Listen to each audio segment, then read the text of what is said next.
Hello friends, welcome to Creative Medicine. In this lecture, we will learn about. Hello friends, let us now learn some factors which will affect the enzyme activity. The first factor is temperature. The optimum temperature which is required for the enzymes is 35 to 40 degrees Celsius. So if this is the reaction velocity and this is the temperature, then the reaction velocity is maximum at around 35 to 40 degrees of Celsius.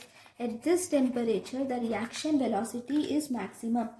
And this shape of the curve which you see here, this is called as bell-shaped curve, because the enzyme is inactive before the 25 or 40 degrees Celsius. Because of cold temperature, the enzyme is inactive, whereas at higher temperatures the enzymes are denatured.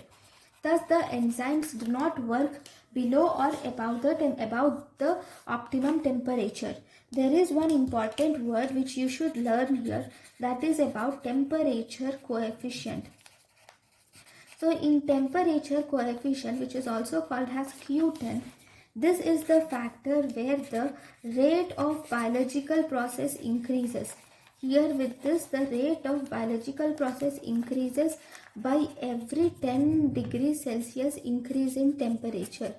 By every 10 degrees Celsius increase in temperature, the rate of biological process increases, and this is called as temperature coefficient. Okay. So then the second factor affecting the enzyme activity is hydrogen ion concentration. That means hydrogen ion concentration actually determines the pH of the system. So if you see, the optimum pH of the system is equal to 5 to 9. So if this is the velocity, this is the graph where velocity of reaction is plotted on the y-axis and pH is plotted on the x-axis, then the optimum pH which you see here will be again at around 5 to 9. Okay, even this is a bell-shaped curve which you see. Right now, the third factor which is affecting the enzyme activity is enzyme concentration. So as the enzyme concentration increases, the velocity will increase. So velocity is directly proportional to enzyme concentration. So if you draw a graph with velocity of the reaction and enzyme concentration as the x and y and x axis respectively, you will get a straight line graph which is coinciding with the intersecting with the origin.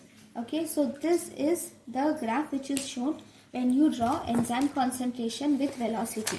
Then if you see, we have the fourth factor which is affecting the enzyme concentration, which is affecting the velocity of the enzyme, which is substrate concentration.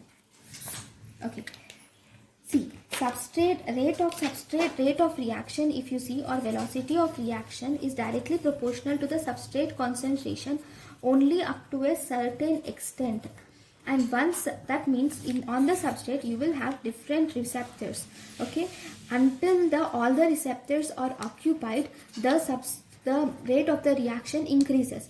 But once all the receptors are occupied, now even if you increase the see, all the receptors are occupied, right? And the enzymes are also less, right? If the enzymes are also occupied and if the enzymes have been exhausted here, so even if you give more substrates, the enzyme amount is same, right?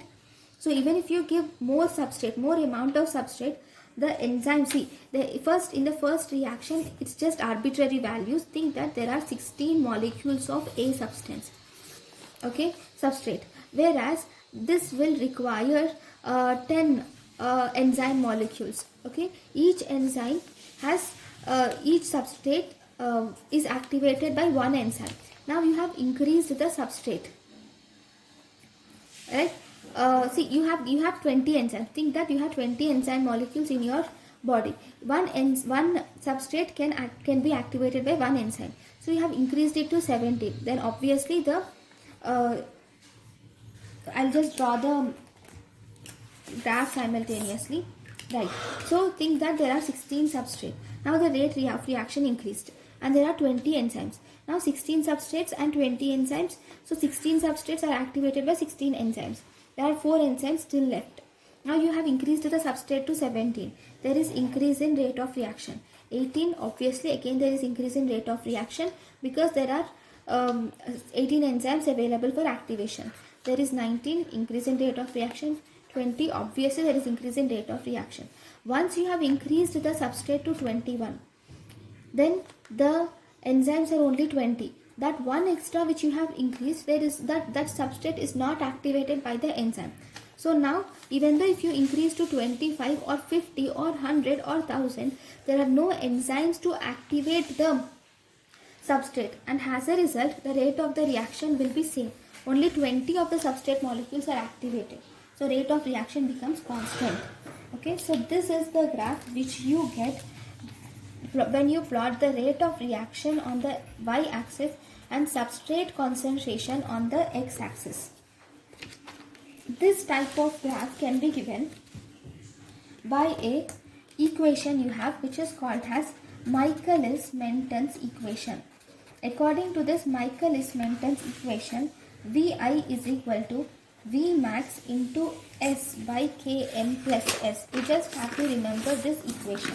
That's it. Okay. So, in this graph, if you see, what is Km? Km is the substrate concentration at which the velocity is half that of maximum. So Km is the substrate concentration at which the velocity is half that of maximum. This is the maximum velocity. So this is called as Michaelis-Menten's constant. Okay. Then we also have one more graph which is important, which is called as Lineweaver-Burke plot, or we can also call it as double reciprocal plot. In double reciprocal plot or Lineweaver-Burke plot, we have this same, but we are plotting with 1 by velocity and 1 by substrate concentration. Then you will get a straight line like this.